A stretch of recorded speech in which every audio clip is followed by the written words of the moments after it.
Hey everyone, it's Helen from S&B Deal Hunter. Today we have Emmanuel Lopez with us, an entrepreneur who acquired and operated a fuel equipment maintenance business.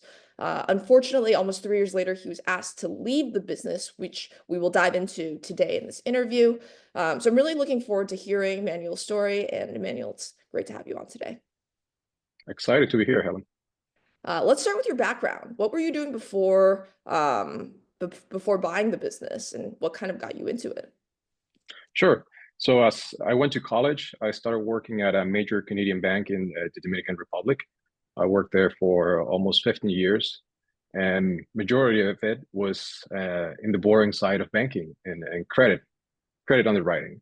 So I was responsible for underwriting, adjudicating loans from credit cards, mortgages, commercial loans, corporate loans.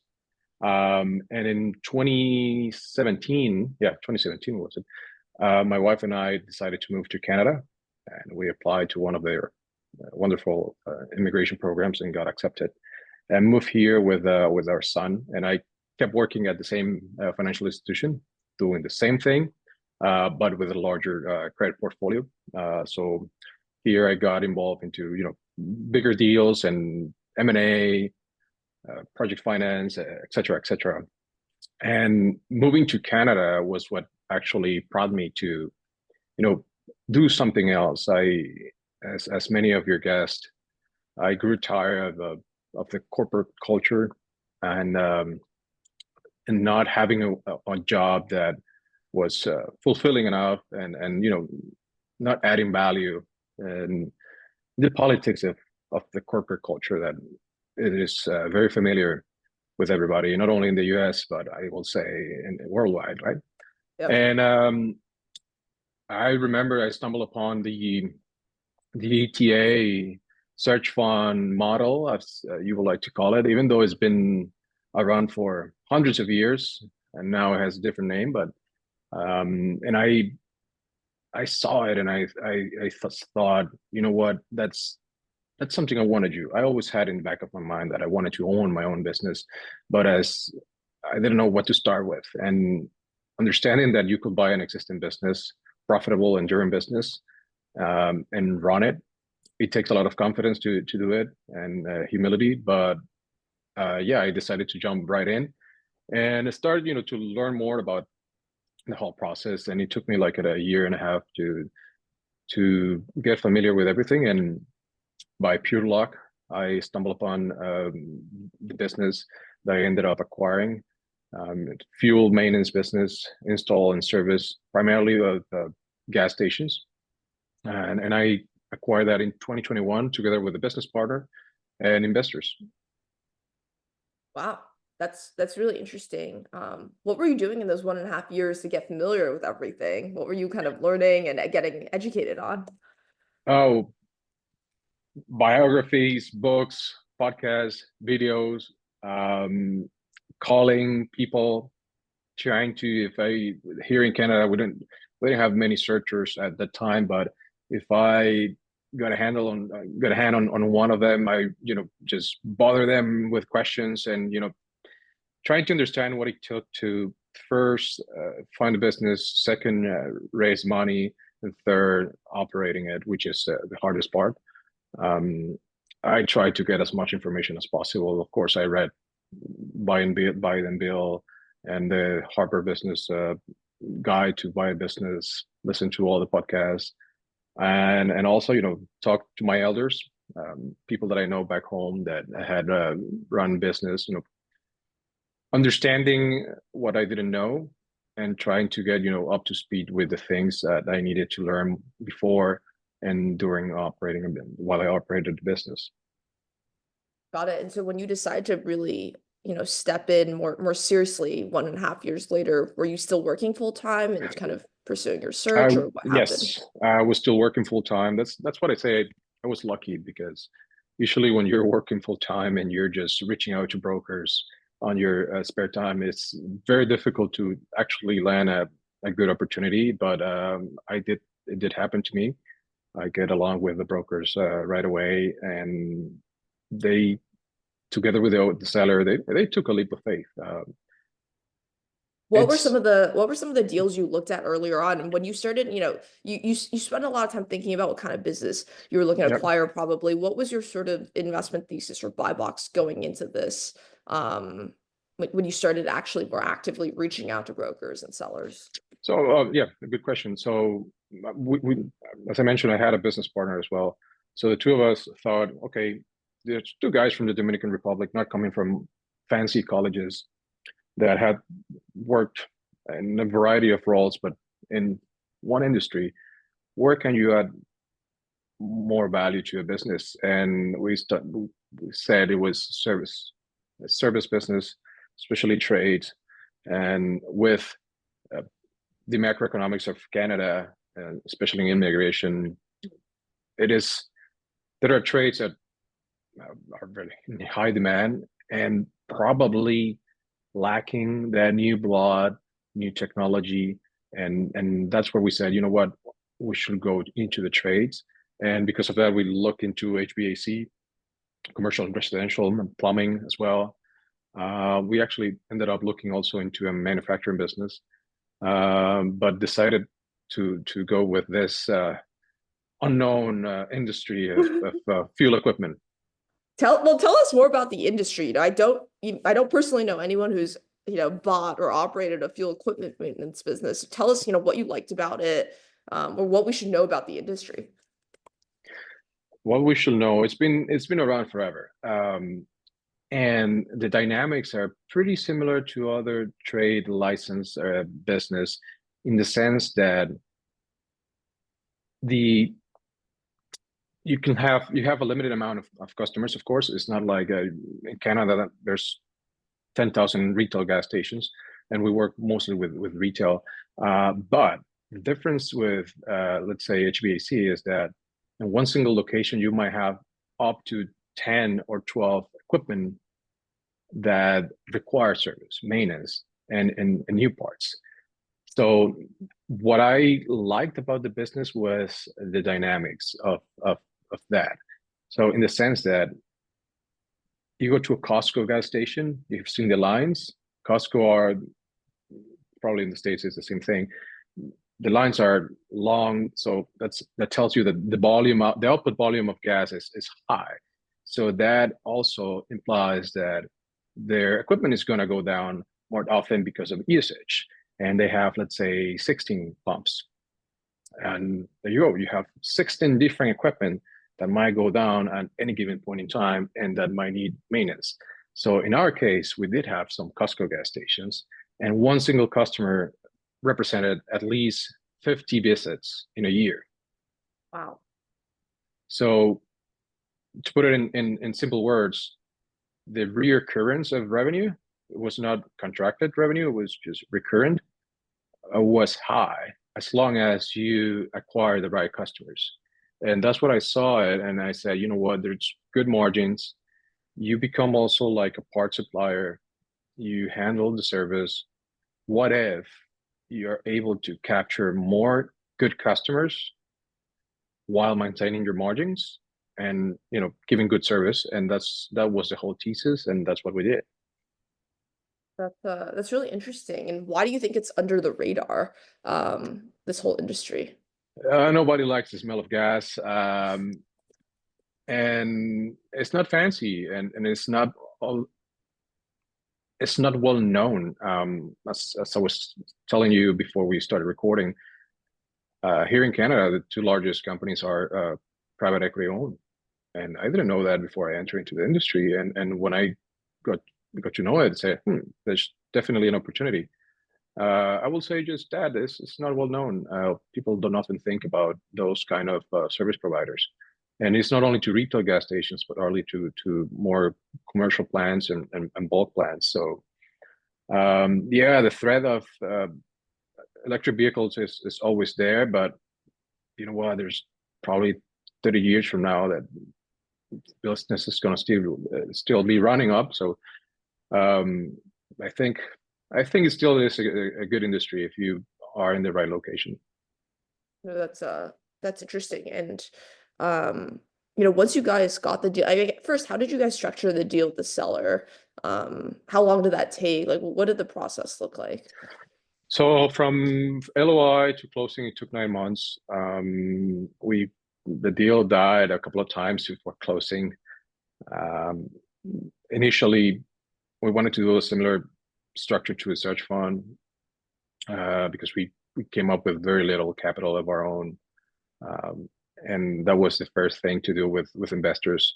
At the end of the day, we ended up finding a group of three investors, and we structure in a way where the seller had a lot of skin in game still, with an earn-out and a seller note, etc., and a little bit of equity, and that allowed us to bring a significant amount of debt, so we can get to the closing date, and also a small amount of capital, I will say, just to keep things running. That was enough. Luckily, it was 2021. I mean, Canada still had some hard restrictions after COVID, but the banks were, I will say, willing to lend, and we found very good terms in one of the largest commercial banks here in Canada. Interesting. I was gonna say, you guys don't have something like the SBA program. So No, what are terms like from these commercial banks in Canada? If someone wants to go buy business in Canada, where do they go? the most, yeah, it's unfortunately that we don't have any SBA backed financing. It's a shame. I hope that changes in the future. The closest thing to SBA is a government-owned bank called Bank Development of Canada. That, yes, they give loans for acquisitions, but of course the terms are not as good as regular commercial banks. What I will say about commercial banks is they have the appetite, but the business needs to comply with certain requirements, such as this is my guess, you need to have assets, inventory, accounts receivables, something where they can just hold to it in case the cash flow is not enough. And that was our case. So we had what it's called a borrowing base on our receivables and inventory, and they lent against that, and also the cash flow. But if the business is big enough, I don't think it will be that hard to finance an acquisition here in Canada. I'm biased because I spent a lot of years as a credit guy in a financial institution, and I know to speak their language, of course. But yeah, it's not as not quick, but as easy as you will find it in the US with the SBA loans. And what kind of terms can you sort of expect when you go to a commercial I lender? can tell you our terms. We had a term loan with a 7-year amortization, and 7-year amortization, a 5-year term. Interest rate were up to market at the time, fixed, and that was pretty much it. Yeah, we have a grace period on the principal as well, so that helped, together with an operating line to finance working capital. And So how did you that was guys, oh, I was gonna say, and how did you guys structure the deal with your investors?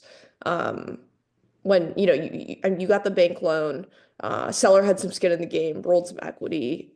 How did you approach these investors? Did you already know them, and what was the kind of the deal you struck up with them?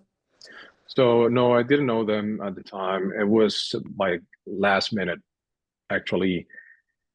And that was one of the first mistakes I will say I did in the transaction, that I was so I wanted to close the deal. I wanted to get involved in that, and I took the first opportunity that was put in front of me to do it, to with terms that were not that as appealing to me as they were to the investors, and again, with little capital up front, and the structure was made in a sense that it was more beneficial to them than to us, and sometimes that's the right thing to do because they're the one backing you up. So that's how we did it. They have majority, and our equity was vesting upon time as we completed certain return hurdles, and that's how we did it. Got it. So more like a traditional search fund model, basically. Pretty much, yes. Yeah, search fund. What you ended up with at least 30 to 35% at the end of the day. We were a little lower than that, but it was staggered. But yeah, pretty similar to search fund. Got it. And I guess how did you even find these investors, right? This isn't your background or network, Yeah, so I'm no, it curious. wasn't my net. It wasn't my network. I was again fairly new to the country, and I had to, knock on some doors, find people, ask for help, say, hey, you know somebody that can help with this, and that, and keep, going and going and going. And yeah, I can tell you, I ended up talking to 63 people trying to raise capital. Because my inexperience doing that, I fail. I wouldn't call it a failure. Some people were very interested, but when this is what I criticize about the search fund model, which is you don't know the business, you don't know the industry as well to have the confidence to go and talk to somebody to raise money and tell you, yes, my projections are right. I think you sometimes might be lying to yourself when you do that if you don't know the industry. After I went in, I was able to prove that, oh, my thoughts were decent, but not 100% accurate. And again, going back to my inexperience in doing this, I think that played against me, but ended up finding investors. So it wasn't that bad at all. Got it. So start to finish 9 months. What did you guys like? What were you guys looking for during diligence?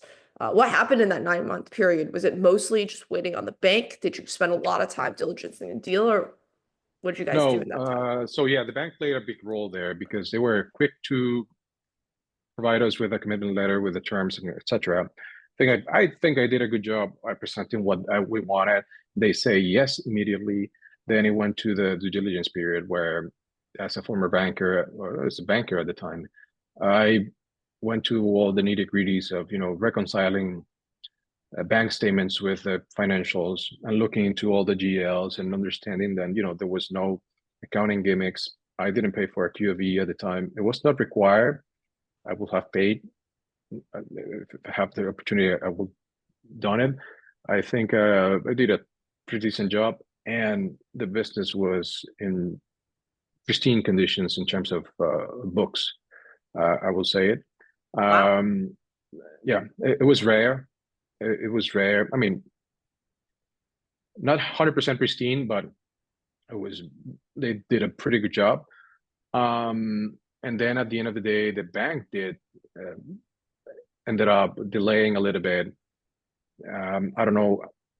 To this day, I don't understand why, but it took us, yeah, like 2.5 months then to close the deal because of the bank.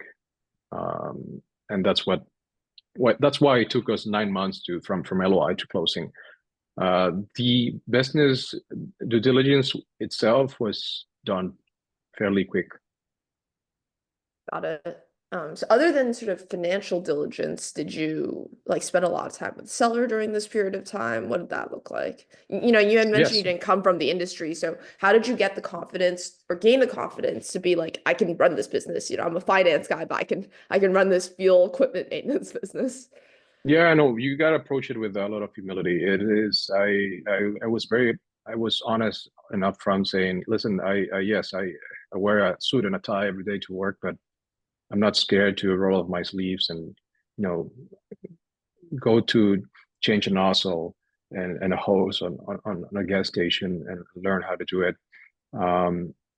Truly understand how they run their business. I think we hit it on from the get go, and that was very helpful. Again, they took a leap of faith, and I think to their credit, that was one of the things that allow us to close the deal as well. I think the commitment to be there and do what it takes to run the business as they expected, I think was one of the things. I ended up going to training to become a petroleum mechanic, actually. Wow. That was one of the conditions of the seller. And I liked it. Again, I had to learn how to replace a filter on, I guess, on a pump, hose and nozzle, and variety of other things, trying to understand how the mechanics of engine works, and all the the nitty gritty of how fuel equipment actually works. So it was, I think that was part of the things that bought us some credibility with the sellers. Was that before or after that you ended up getting the training? During the due diligence, actually. Oh, wow. Okay. I was gonna say, given that this is a licensed sort of trade, Yeah. how did you guys work that out with the sell? Like, do you have to, in Canada, in this industry, be sort of licensed yourself as a business Yes. owner? So is that You why the the seller rolled equity, or how did you guys sort of navigate the license situation? That was one of the reasons. Yes, as here in Canada, regulations require you to be licensed as a licensed business to operate in this specific equipment. And yeah, that was a big no-no if they wanted to just leave the business, because the other approach will have been just talking to one of the employees and try to get an agreement as to use their license. But no, we thought that the best approach was to keep the seller involved and utilize his license. Got it. So you effectively built some redundancy there. Yeah. Also great that you were willing to go get it on your own and really roll up your sleeves. I guess let's talk about we didn't cover this, but roughly how big was the business? And obviously you and your partner were both Mhm. expecting to work in it full time, so it was, I'm guessing, somewhat sizable.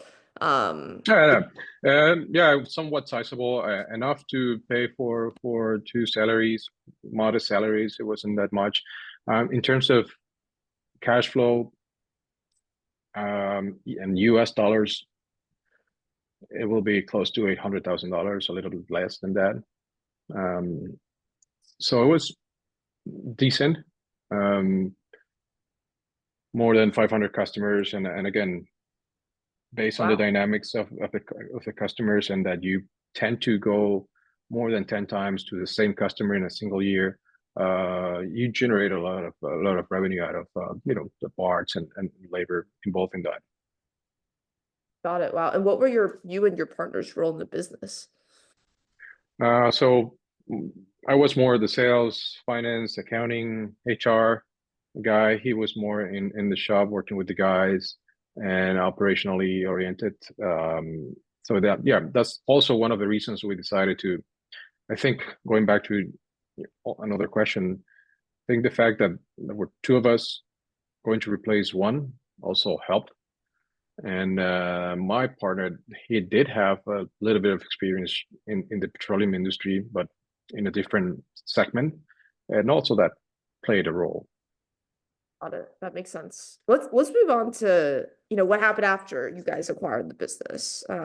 You mentioned obviously that you were working in it for 3 years, you were asked to leave the business. What kind of happened? Like, walk us through that. What happened in the early days? How did that transition go? And then what ultimately sort of led up to Sure. being asked to leave the business? I mean, that's a lot, but let's start with sort of maybe first year, first 90 days, and go from there. Yeah, the first 90 days, you make a lot of promises as to what I'm going to do my first 90 days, etc. I ended up doing none of what it was in my plan. I think I think we took the right approach of not touching the business, at least for the first 6 months, just doing the things the same way the old owner used to do it. And partially because he also stayed in the business. And we can talk a little bit more about that later. But we just, went there day one. My first priority was to get the confidence, get the trust from the team, getting to know them, because at the end of the day, your team is the one, putting out the brand name out there and doing the work. And of course, my first day of work, I was with a white a shirt, well dressed, talking to guys that look at you and say, "Who the hell is this Latino coming here to talk to us about that?" I later realized that if you treat them with respect and go with honesty and humility about their work and try to learn as much as possible, and are you willing just to roll your sleeves and go on a ride along with them and do the work, it paid off. So I spent a lot of time doing that. Also, I will say from my banking days, I learned the best way to get to know the business is get to know your customers and visit your customers and do a report after every visit and fulfill. If you make a promise, walk the talk. And that's what I did. I put a goal to visit at least 50 customers in the first year. And that helped me a lot about, again, learning about their needs, how do they perceive the brand, and how my guys worked. And that was most of what I did at the beginning, on top of doing all the boring stuff of looking at invoices, quotes, working with accounting, paying your taxes, and the more admin stuff, which was also very helpful because until I did that job or that part of the work, I got to understand what was the real secret sauce of the business. What was that? It was the parts. You're not a service business. You're a logistics and parts business that happens to provide a service. So your margins on parts and having inventory readily available when there's a replacement needed, that's what actually made the business. And yes, the service is your main selling point, but if you have parts with the right margin on it, you're gonna make money. And then that's how I realized, oh, this is how it works. That's once I understood that dynamic, it was clear to me that we had to pay a lot of attention to it because that's how that was gonna either make it or break the business. That's interesting. Do you think the seller knew that? I mean, obviously you didn't know during that diligence phase that this is kind of the secret sauce, but was the seller aware that that was kind of? I think as any other seller or owner that builds a business, they know it, but Maybe more intuitively or something. correct. It's not like, I mean, I spend 12 years looking at financial statements in business every day and trying to understand how those business work and how they make money. When you come with those eyes to a new operation and you try to understand it and you finally get it, you say, this is it. I think they knew it, but not to the extent of, oh, this is what makes us money and this is what we need to protect. And we can talk a little bit more about later about that, because I think that's one of the reasons then I also ended up leaving the business. Oh, interesting. Yeah. Well, let's first talk about sort of after you spent all this time just learning the business, talking to customers, what were some of the key things you learned from visiting 50 customers? I'm curious. That we needed to be more quick at, we need to eliminate friction with customers. That was one of my key learnings of in the industry, and probably it's the same in other trades.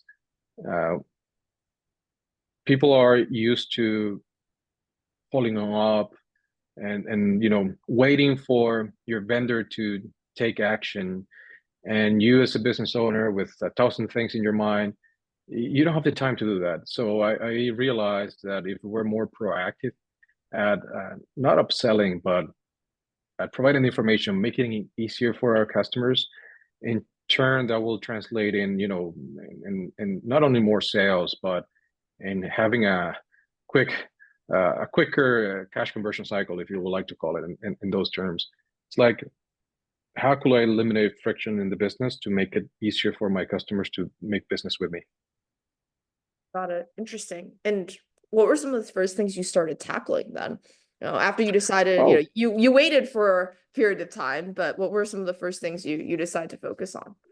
I can mention two things. First one was raise prices. Um, we actually were considered like a high-end contractor, but there still was room for raising prices. That one of the first thing we did. And second, I came without any knowledge of the industry, and I had people at the office with more than 10, 15 years working there that they were not being used to their total potential. So I said, you know what, they should have more responsibilities as long as they are willing to it in making decisions. Like, decisions need to be closer to the action maker, and they don't need to wait for the owner to make the call on certain things. So we kind of designed processes around, providing quotes and giving even discounts and calling shots that were within their specific roles that will be easier for the customer. Something as simple as giving a quote right there and teaching the lady who pick up the phone and proactively not only give the quote right away, but sell and collect the money upfront for the work. And being diligent on that, we ended up having amazing results because of those tiny little details in, you would like to call it, the sales process. So that's one of the two things that come up to mind right now. Tell us about those results. What kind of growth did you Yeah. guys see? I mean, and maybe initially, or just in the 3 years in general, once you guys implemented some of these changes. No, I can tell you in the first 15 months, sales grew by $1 million. Wow. And we ended up adding 40 net new customers. When I say net new, you always account for the churn and some people drop off.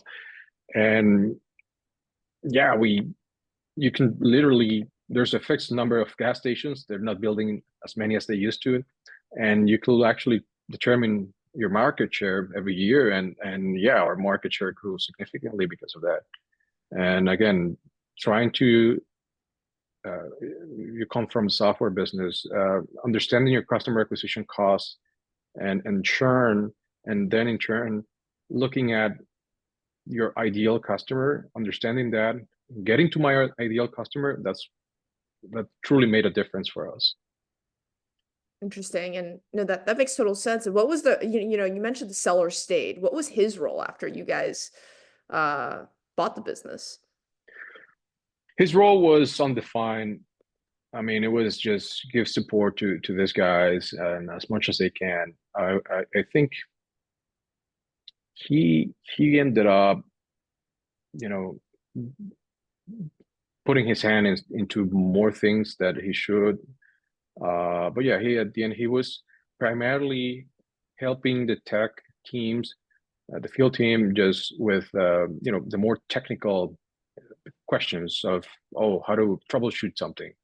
That was his main role. Unfortunately, it was more than that. I ended up doing more than that specific thing, but that was why we kept him around as well. He had such an amazing knowledge of things and how they work. And also, let me tell you something. I found out that with blue collar guys, their troubleshooting ability and common sense and rational thinking about mechanical stuff is top notch.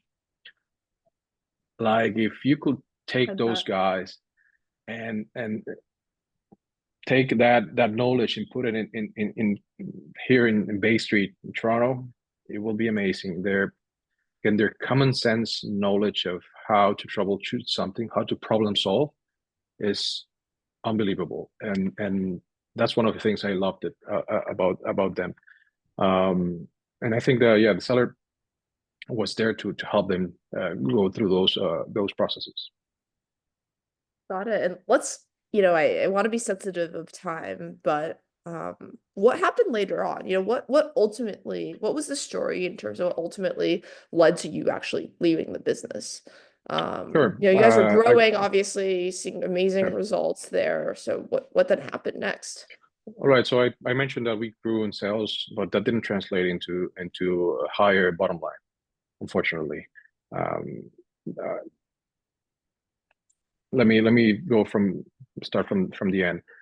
In 2021, no, almost 3 years later, I was asked. The investors, together with the seller, thought that the business needed a new leadership, and that's why they asked me to step down. And before that, I will say the main reasons that led to that decisions were first, my own mistakes. I made a lot of mistakes in terms of managing the business, particularly in expenses. Our costs grew too much, same as our sales. Second, too many cooks in the kitchen. I've mentioned that I had a partner and also the seller, and when you have three people with differing understanding of things, sometimes you generate friction, especially with the seller, because we ended up changing a lot of the things. We thought that the business had to transition to not the seller's way, but to the business way. And unfortunately, in my opinion, he didn't understood that there are other ways of doing things and get the same results. And again, that generated unnecessary friction with him that ended up spilling the beans, as you like to call it. And on top, the third thing it could be also my business partner. He decided to leave the business 6 months before I was also asked to leave. His part was more operational, and he was paying a high toll on his family because of the commute, and that didn't help at all. And I think that the combination of those three things were not helpful. Again, new customers, sales grew. The team, we hired 3 new people, new trucks, but that didn't translate into a higher bottom line. We didn't lose money, but it wasn't as expected. So I think the investors ran out of patience and probably had wrong expectations. I believe also it was the first time they, as a group, were investing in a business, and also that didn't play out to my benefit. Interesting. Did part of your equity already vest at this time? Or when you were asked to leave, Yeah. what was sort of the situation? Did you see it coming at all, or was it kind of totally out of the blue? It was out of the blue, honestly. It was out of the blue. I knew we had some, not issues. Again, some people might call it issues, some people might call it opportunities. We had challenges and opportunities, but we were working on it.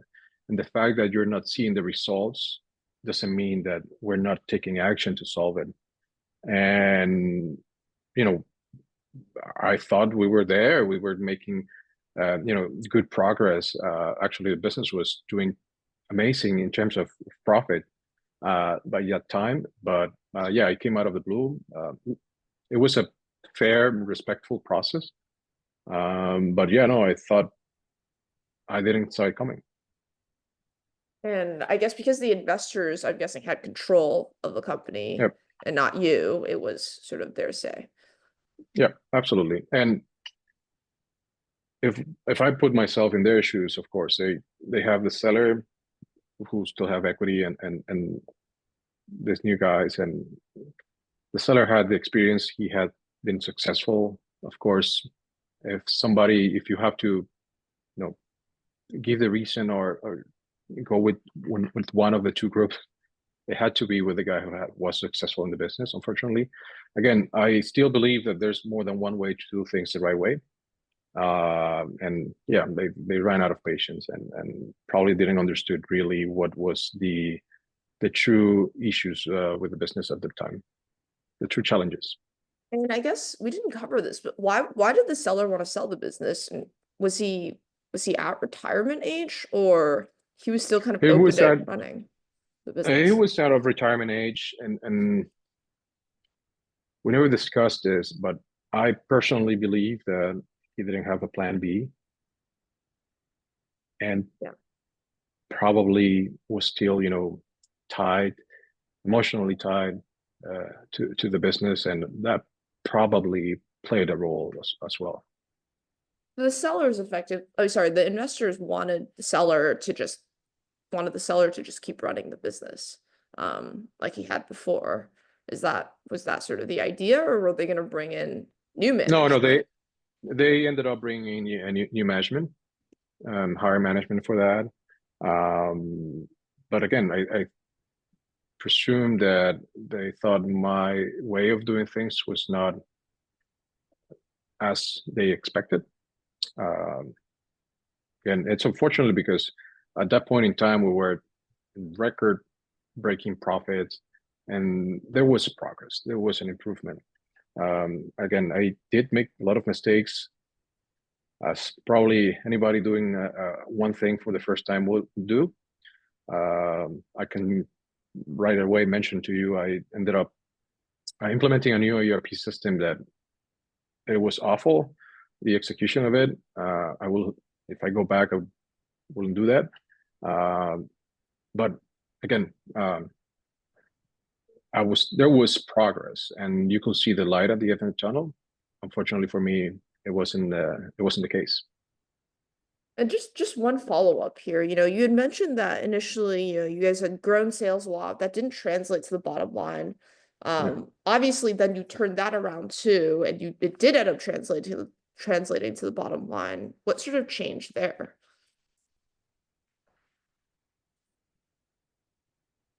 A better management of our inventory and our margins. The business had 1,600 SKUs. Wow. Uh, that's a lot. We had a big shop, and probably not being more proactive at managing that from the beginning and making decisions to be more efficient, then cost a lot down the road. And I think that was the reason. That's super interesting.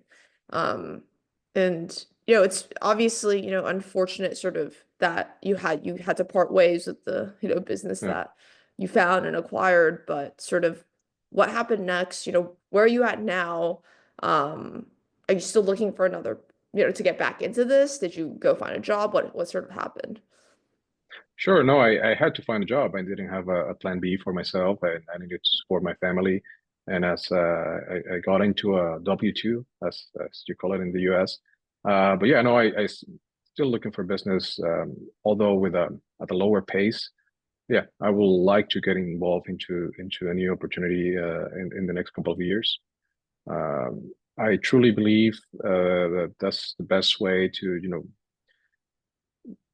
you I've never felt so fulfilled as to when I was running the business, just because you're doing something meaningful. And yeah, you had the pressure of payroll days, but knowing that 12, 15 families, depending on your decision, it's sometimes difficult to swallow, but at the same time, it was fulfilling. And yeah, I want to go back to that. I want to go back to that. No, that's still great to hear, despite the sort of the unexpected sort of ending to the first one, it sounds like at least you're still excited about